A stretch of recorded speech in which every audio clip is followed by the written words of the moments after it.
परिसीमन से पहले हरियाणा विधानसभा अध्यक्ष ज्ञानचंद गुप्ता ने विधान भवन निर्माण के लिए केंद्रीय गृह मंत्री अमित शाह को पत्र लिखा है। हरियाणा विधानसभा अध्यक्ष ज्ञानचंद गुप्ता ने बताया कि वर्ष 2026 परिसीमन में हरियाणा लोकसभा की 14 और विधानसभा की 126 सीटें हो सकती हैं। आपको बता दें कि इस समय हरियाणा लोकसभा की 10 और विधानसभा की 90 सीटें हैं।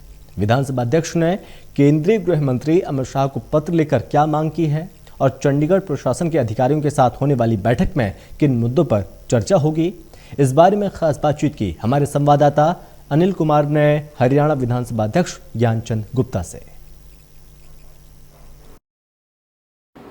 विधान भवन निर्माण के लिए हरियाणा विधानसभा अध्यक्ष ने गृह मंत्री अमित शाह को पत्र लिखा है। इस पत्र में क्या मांग की गई है, इस समय मेरे साथ हैं हरियाणा विधानसभा अध्यक्ष ज्ञानचंद गुप्ता। इनसे जानते हैं।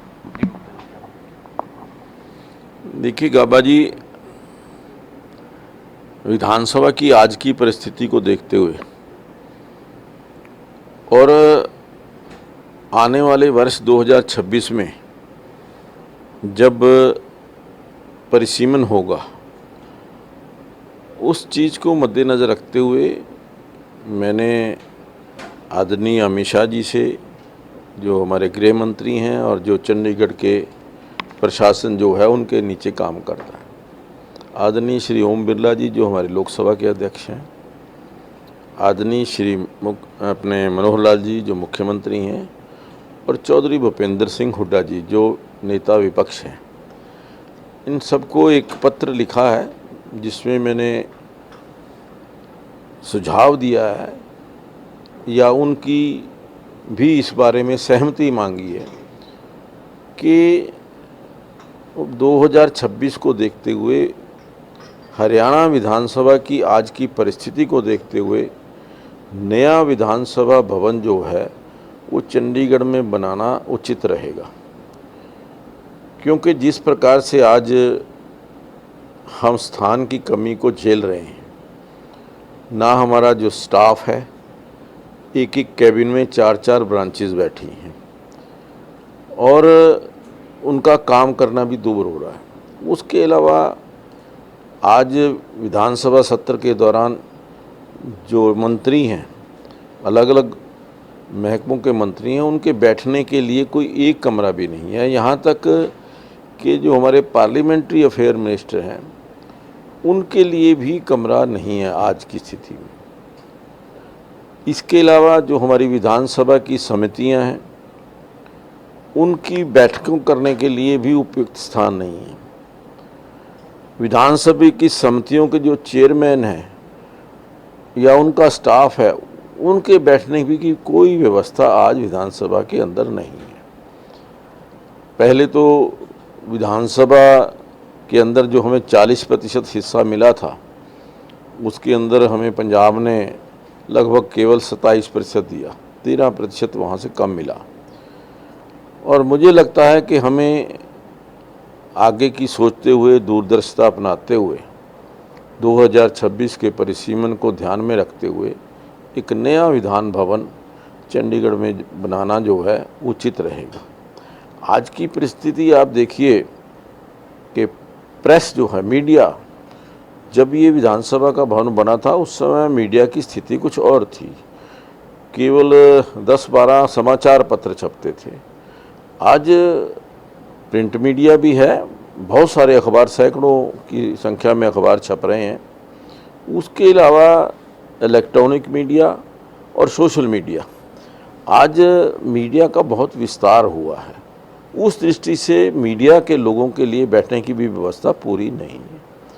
तो इन सब चीज़ों को ध्यान में रखते हुए मुझे लगता है कि हमें आज 2026 या उसके आगे की बात को विचार करना चाहिए और उसके समय रहते उसके ऊपर कोई फैसला करना चाहिए। गुप्ता जी, जिस तरह आपने जिक्र किया है कि 2026 में परिसीमन का, तो परिसीमन के बाद हरियाणा विधानसभा की कितनी सीटें हो सकती हैं, जिसको लेकर आपने आगे की योजना बनाई है? देखिए, जैसा कि सूत्रों से पता लग रहा है या जो खबरें अखबारों के अंदर आ रही हैं, उनसे ऐसा महसूस होता है कि यहाँ पर 14 लोकसभा बन सकती हैं और लगभग 126 विधानसभा ये बन सकती है। 2-4 कम हो सकती हैं, ज़्यादा हो सकती हैं, ये तो परिसीमन के समय ही पता लगेगा। लेकिन आज हमारे पास केवल 90 विधायक बैठाने के लिए ही व्यवस्था है। 90 के अलावा यदि हमें एक भी और विधायक बैठाना पड़ जाए तो वो हमारे पास जगह अवेलेबल नहीं है।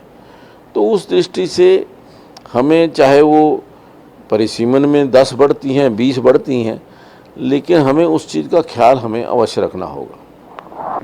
गुप्ता जी, परसों आपने चंडीगढ़ प्रशासन के अधिकारियों की बैठक बुलाई है, तो क्या मुद्दा है जिसको लेकर आपने बैठक बुलाई है?